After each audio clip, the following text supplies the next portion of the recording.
Sebelum saya kisahkan tentang kisah Adam, tentu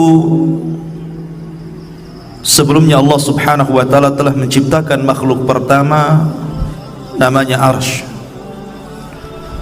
Karena sebelum Arsy diciptakan tidak ada zat kecuali Allah Subhanahu wa taala saja. Baru kemudian Allah Subhanahu wa taala ciptakan makhluk pertama, dan itulah makhluk yang paling besar yang disebut dengan Arsy. Tapi para ulama akidah mengatakan bahwa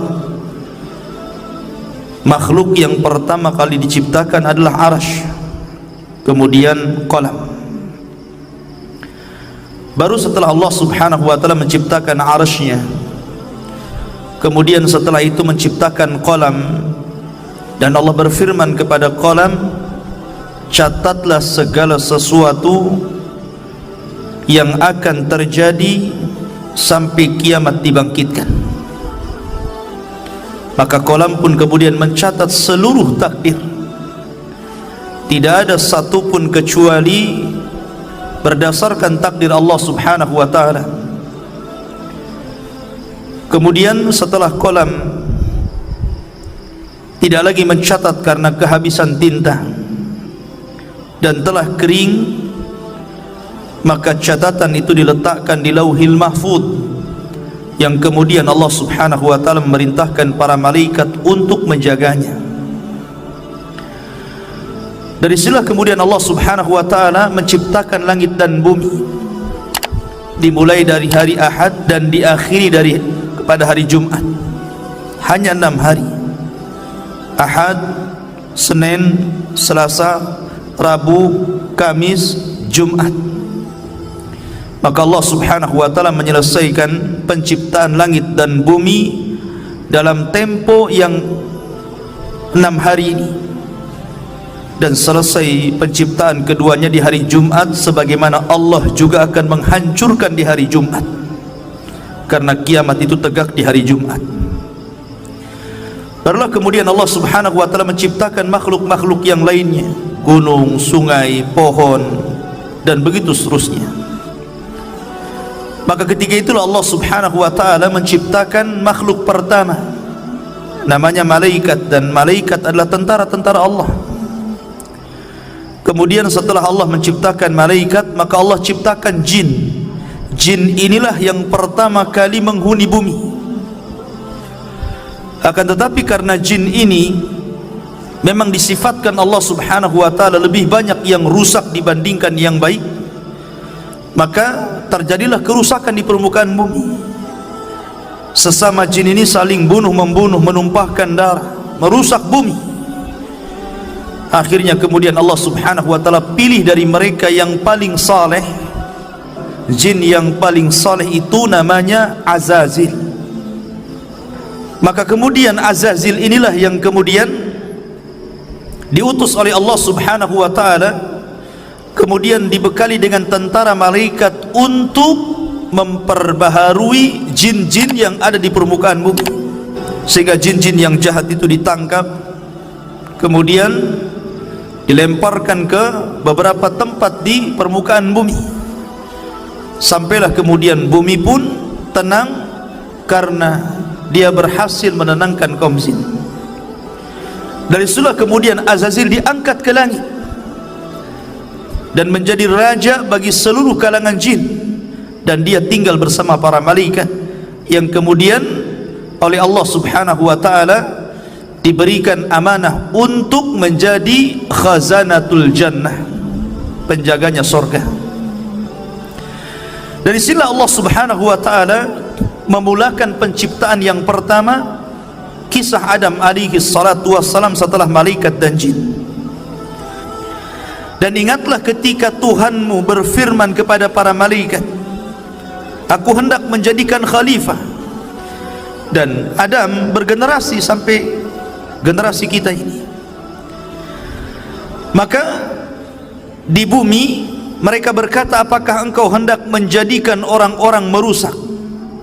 Qalu ataj'alu fiha man yufsidu fiha wa yasfikud dima.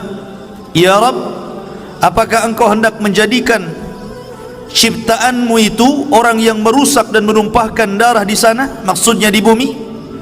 Wa nahnu nusabbihu bihamdika wa nuqaddisu lak, sementara kami, kata malaikat, makhluk yang senantiasa bertasbih, memujimu, membersihkan namamu. Maka Allah mengatakan, qala inni a'lamu ma la ta'lamun, maka Allah berfirman, saya lebih tahu apa yang kalian tidak tahu. Sesungguhnya Allah subhanahu wa ta'ala ketika menciptakan Adam min qabdatin, dari cidukan tanah, di mana Allah subhanahu wa ta'ala ketika menciptakan Adam ini dari beragam macam warna tanah.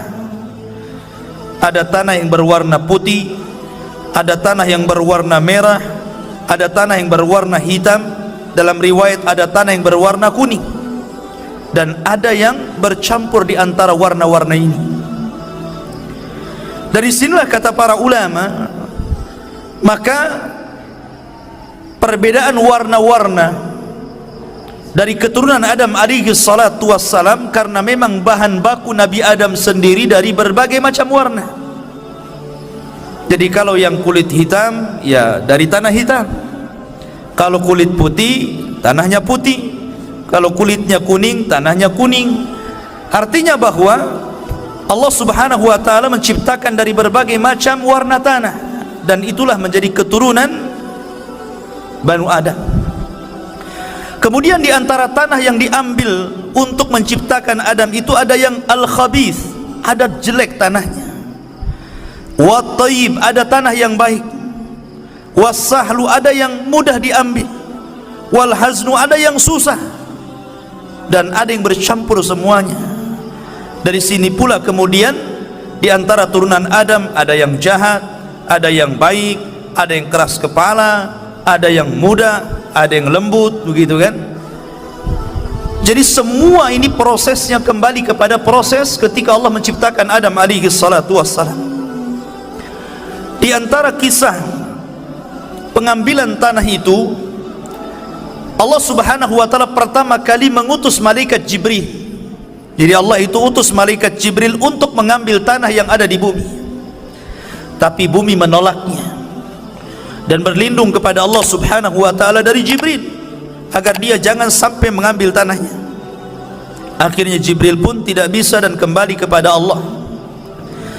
Kemudian Allah subhanahu wa ta'ala mengutus Mikail, sama bumi pun berlindung kepada Allah dari Mikail dan tidak diizinkan untuk mengambil tanahnya. Akhirnya Allah subhanahu wa ta'ala mengutus malakul maut, malaikat kematian.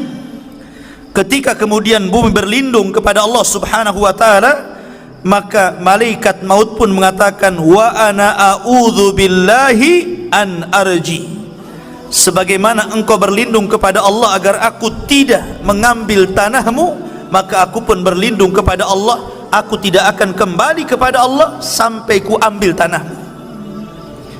Akhirnya berhasillah malaikat maut mengambil berbagai macam tanah yang disebutkan di atas, kemudian diangkat ke langit. Dari tanah ini kemudian akhirnya Allah subhanahu wa ta'ala menciptakan dengan kedua tangannya.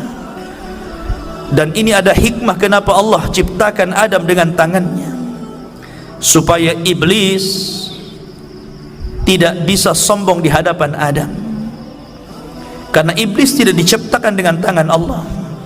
Iblis itu diciptakan dari ujung nyala api. Maka kemudian ketika Allah subhanahu wa ta'ala menciptakan Adam, Allah mulai membentuk Adam alaihi salatu wassalam dengan sebaik-baik bentuk yang tidak sama dengan makhluk yang lainnya. Sesungguhnya Allah menciptakan manusia itu sebaik-baik bentuk.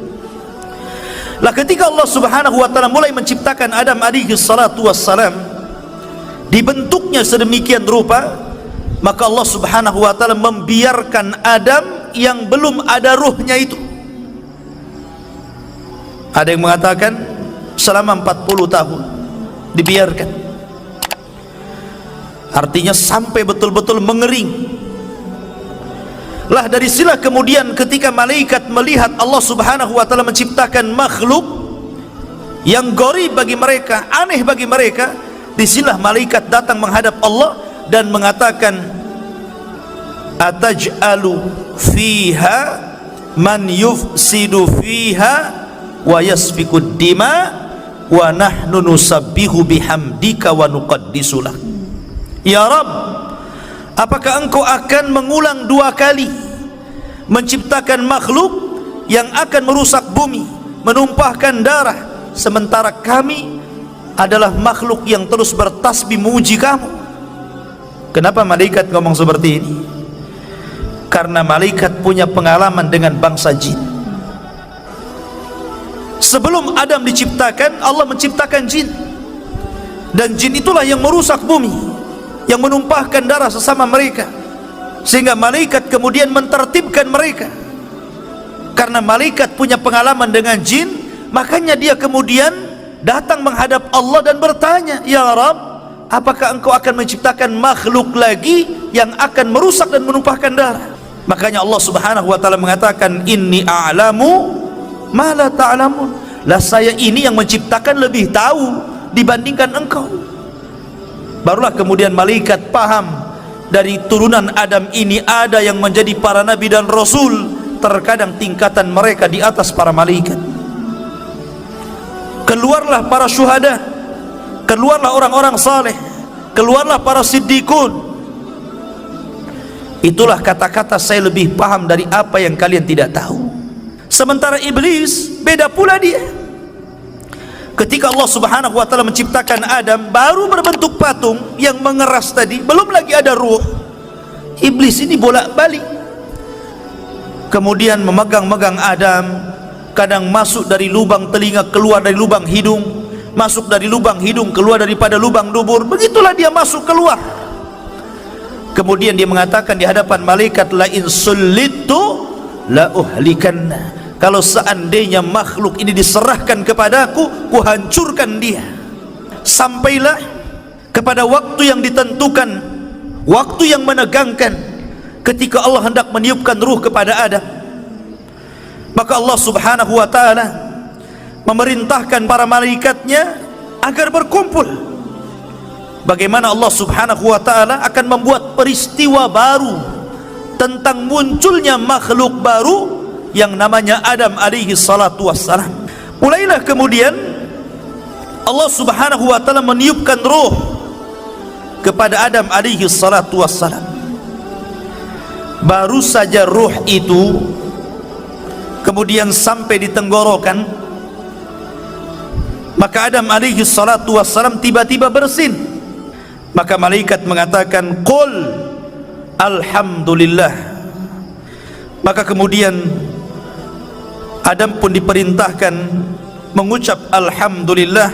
Maka ketika Allah mendengar Adam memuji Allah, maka Allah pun berfirman, yarhamuka rabbuk, Rabbmu telah merahmatimu. Ma'asyiral muslimin yang dirahmati Allah subhanahu wa ta'ala. Kemudian ketika ruh terus masuk ke dalam jasad Adam alaihi salatu wassalam, dan mata pun sudah mulai melihat, rupanya Adam alaihi salatu wassalam berada di sorga. Maka ketika Adam, subhanallah, ruhnya sempurna, dari setelah kemudian Adam langsung memakan buah sorga, dan seluruh buah sorga dihalalkan untuk dimakan kecuali satu, nanti kisahnya. Maka ketika Adam alaihi salatu wassalam sempurna menjadi manusia, birruhi wal jasad, ada ruh ada jasadnya, disitulah Allah subhanahu wa ta'ala memerintahkan malaikat untuk sujud kepada Adam. Maka Allah subhanahu wa ta'ala menggambarkan bagaimana malaikat ini tunduk patuh akan perintah Allah dan menghormat kepada Adam. Allah mengatakan, fasajadal malaikatu kulluhum ajma'un.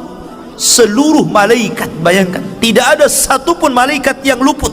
Seluruh malaikat sujud kepada Adam. Rupanya dari seluruh malaikat ini ada satu makhluk, dia berdiri saja, dia tidak mau sujud, bahkan dia cenderung sombong. Kemudian makhluk ini ditanya oleh Allah subhanahu wa ta'ala, lima, kenapa engkau tidak sujud? Lima khalaqtu biyadai, terhadap makhluk yang aku ciptakan dengan kedua tanganku.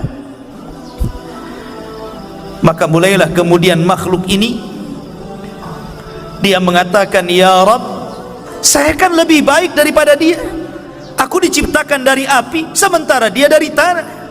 Dari situlah kemudian Allah subhanahu wa ta'ala marah kepada iblis. Subhanallah, inilah maksiat pertama yang ada di langit yang dilakukan oleh iblis kepada Allah subhanahu wa ta'ala, menolak perintah Allah subhanahu wa ta'ala. Maka dari sini kemudian Allah melaknat iblis, melaknat selaknat-laknatnya, marah semurka-murkanya. Hai iblis, keluar kau dari sorga, engkau kukutuk. Akhirnya kemudian iblis pun dikeluarkan dari sorga dan diusir ke dunia, dikembalikan kepada asal penciptaannya, jin. Karena jin itu memang tabiatnya jahat, maka Allah kembalikan iblis ke asal penciptaannya, jin. Iblis itu bagian daripada jin yang melakukan kefasikan kepada perintah Rabbnya. Kemudian setelah kemudian iblis diusir, maka Adam pun berjalan di sorga sendirian. Dan itulah kemudian ketika Adam alaihi salatu wassalam tidak nyaman hidup sendirian, kemudian dia pun tertidur. Tiba-tiba selepas bangun, di sampingnya ada perempuan. Dialah Hawa, diciptakan dari tulang rusuk yang paling bengkok, dari tulang rusuk Adam alaihi salatu wassalam. Maka Allah subhanahu wa ta'ala ketika telah menciptakan Hawa, maka Allah pasangkan Hawa dengan Adam. Ketika itu Allah berfirman, uskun anta wa zaujukal jannah. Masuklah wahai Adam, ajak istrimu ke dalam sorga, hiduplah di situ, makanlah sesukamu, tetapi wala taqraba hadhihi syajarah. Yang penting kau jangan dekat-dekat pohon ini saja. Tapi Adam lupa. Adam lupa dengan perintah Allah agar jangan makan pohon itu. Akhirnya kemudian Adam pun memakan pohon itu. Salah satu sebabnya Allah lupakan Adam akan perintah jangan mendekati pohon. Akhirnya dia pun mendekati pohon karena ada sebab lain, di mana iblis berhasil masuk ke dalam sorga. Dalam riwayat Israiliyat, iblis ini dia menunggang masuk ke dalam jalan darah ular. Iblis kan sudah diusir dari sorga, dia tidak bisa mungkin masuk ke dalam sorga. Tetapi iblis ini berhasil masuk sorga lewat masuk ke dalam tubuh ular itu. Apakah Allah tidak tahu? Allah tahu, nggak mungkin Allah nggak tahu. Tapi kenapa Allah biarkan iblis masuk ke dalam sorga? Sekali lagi karena ada hikmah di sini. Ada hikmah yang Allah subhanahu wa ta'ala kehendaki. Maka iblis pun berhasil masuk ke dalam sorga. Maka kemudian dia pun menjelma sebagai manusia. Karena memang iblis itu bisa tasyakul, jin itu bisa berbentuk siapapun sesuai kehendaknya. Dia bisa berbentuk manusia, sama dengan malaikat bisa tasyakul. Maka kemudian dia datang kepada Adam seolah-olah penasehat, seolah-olah orang baik, dan mengatakan, wahai Adam, kenapa Allah subhanahu wa ta'ala melarang tidak boleh mendekati pohon ini kecuali karena ada dua perkara. Antakuna malakaini au takuna minal khalidin. Boleh jadi kalau engkau memakan buah larangan ini, kalian berdua akan Allah jadikan malaikat, atau Allah akan kekalkan di sorga. Allah tidak mau engkau kekal di sini. Akhirnya mulai goyang Adam. Ketika iblis tidak sanggup mempengaruhi Adam alaihi salatu wassalam, akhirnya dia pengaruhi lewat istrinya. Kemudian juga Al-Imam Ibnu Katsir rahimahullahu ta'ala dalam kitab Bidayah wa Nihayah menjelaskan bahwa Adam ini memiliki perawakan yang tinggi, sittuna dhira'an, memiliki 60 hasta. Satu hasta itu setengah meter, berarti 60 hasta berarti 30 meter. Itu tingginya Nabi Adam. Kemudian lebarnya 7 hasta, berarti lebarnya itu 3,5 meter, tingginya 30 meter, dan memiliki usia yang panjang. Ketika Allah subhanahu wa ta'ala kemudian takdirkan bahwa Adam alaihi salatu wassalam memakan buah larangan.